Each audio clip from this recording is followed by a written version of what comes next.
कपड़े धोने वाली बहू। शादी के पहले से ही विभा को कपड़े धोने का बड़ा शौक था। कभी नल के नीचे तो कभी तालाब के पास। अरे मेरी नीली वाली लुंगी नहीं दिख रही है। विभा की अम्मा कहाँ रखी है लुंगी? अरे वो तो विभा ने परसों ही धोकर रखी थी आपकी अलमारी में, देखो वहीं होगी। वो ना मैंने आज धो दी, मुझे लगा कि गंदी हो गई होगी। अरे कैसे गंदी हो गई थी, उसे तो मैंने पहना भी नहीं। हे भगवान, इस लड़की के कपड़े धोने की आदत से परेशान हो गया हूँ मैं। जितना तो घर में राशन नहीं आता उससे कहीं ज्यादा डिटर्जेंट पाउडर का खर्चा है।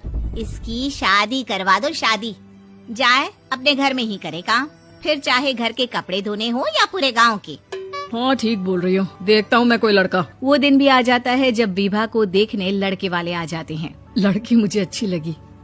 होने वाली सास कहती है, बेटी अगर कुछ पूछना है तो पूछ लो।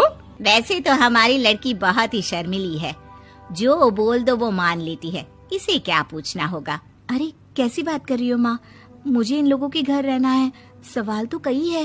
हाँ हाँ बेटा पूछ लो ना, क्या पूछना है। आप लोगों के घर कपड़े कौन धोता है? सास का मुंह बन जाता है। देखो अगर तुम ये कहना चाहती हो कि तुम्हें कपड़े धोने नहीं आते तो सुन लो, कपड़े मैं ही धोती हूँ, लेकिन तुम्हारे आ जाने के बाद मैं रुमाल तक नहीं धोऊंगी। अरे चुप रहना भाग्यवान, बहू बेचारी घर आई नहीं, उसे डराना शुरू कर दिया। वो क्या है ना बिटिया, अभी तक तो ये कल्लू की माँ ही धोती थी, लेकिन अब तुम्हारे पापा तो दहेज में वॉशिंग मशीन देंगे ही। तभी विभा की माँ बोल पड़ती है, सवाल भी पूछा तो क्या। वैसे भाई साहब, मशीन की तो फिर भी कपड़े धोने की कैपेसिटी होती है। मतलब जो बिटिया दे रहे हैं ना विभा, इसे कपड़े धोने का बहुत शौक है। ये आप लोगों के क्या, आस पड़ोस गांव मोहल्ले सबके कपड़े धो दे और उफ तक ना करे। बाहर देखा नहीं आपने कितने कपड़े सूख रहे हैं, सब हमारी बिटिया ने ही तो धोए हैं। बस भी करो ना माँ, शर्म आ रही इतनी तारीफ सुनकर। और तो और एक दाग निकाल कर दिखाओ तो मान जाओ। हाँ अच्छा माफ करना बेटा, मैंने गलत समझा, हमें तो रिश्ता बहुत पसंद है। और ऐसे जुड़ जाता है रिश्ता कपड़े धोने का शौक रखने वाली विभा का। उसकी शादी हो जाती है कोयला फैक्ट्री में काम करने वाले कल्लू के साथ। शादी के बाद अचानक विभा चिल्लाती हुई सास के पास आती है, सासू माँ, अरे सासू माँ कहाँ है आप? ये तो धोखा है, धोखा दिया आप लोगों ने मुझे। इसे ससुर के चक्कर के बारे में पता चल गया। अरे तो उसमें तुझे क्यों धोखा मिला है? अरे नल में पानी नहीं आता, कपड़े कैसे कब धुलेंगे? अच्छा तू पानी नहीं आ रहा उसकी बात कर रही है। तो आपने क्या सोचा? कुछ नहीं। अच्छा तेरी माँ ने कहा था कि कपड़े धोने का शौक है तुझे, याद आया मुझे। शौक बोलकर कपड़े धोने वाले मेरे जुनून को कम ना आके सासू माँ, कपड़ा धोना मेरा गुरूर है। तभी पति भी वहाँ आ जाता है। अभी मैंने इसे सनी देओल की फिल्म दिखाई है, उसी के डायलॉग मार रही है माँ। अच्छा सुन, साफ बता रही हूँ, पानी सुबह 4 से 6 और शाम को 10 से 12 आता है, समझी? विभा टाइमिंग सुनकर हैरान हो जाती है। ये क्या भूतों का मोहल्ला है? सुबह 4 बजे उठकर कौन कपड़े धोता है? 4 बजे टंकी में पानी जाता है, फिर सारा दिन धोना ना, किसने मना किया?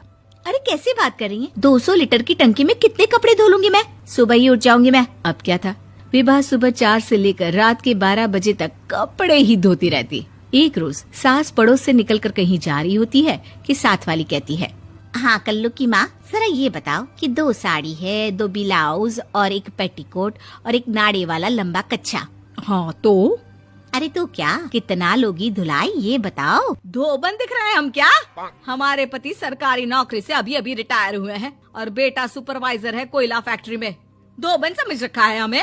हाय रे कल्लू की अम्मा, माफ कर दो, वो तो मोहल्ले में यही सब बता रहे थे कि तुमने बहू को कपड़ा धुलवाने के काम में लगा दिया है। सास को पड़ोसन की बात सुनकर गुस्सा आ जाता है। वो घर पहुंचती है जहां घर के बाहर ही इतने सारे कपड़े सूख रहे होते हैं जितने कि किसी धोबन के घर पर। अरे ओ कल्लू की दुल्हन, बाहर निकल।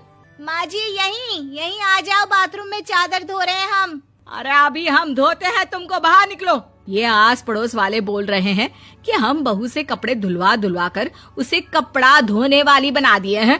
अरे छोड़ो ना माँ जी, किन लोगों की बातों में आती हो? आस पास के लोगों का तो काम ही होता है कि वो किसी तरह सास बहू को लड़ा दे। बहू सारे घर के कपड़े धोती है, ये क्या कम है? बोलिए।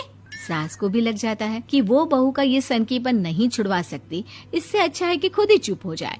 एक रोज सास और बहू मंदिर जाते हैं, जहाँ सास की साड़ी वहाँ खड़ी भीख मांगने वाली से मिलती है। माँ जी क्या बात है, आपकी साड़ी उस भिखारन से कितनी मिल रही है ना? हाँ हाँ देखो तो दोनों की साड़ी मिल रही है। क्या बात है कल्लू की अम्मा, तुम खुद को तो अफसर की बीवी बताती हो और ऐसी सिंपल सी प्लेन साड़ी पहनकर घूमती हो। सिंपल और प्लेन नहीं है ये साड़ी। तो क्या सोने के धागे से फूल बने हैं?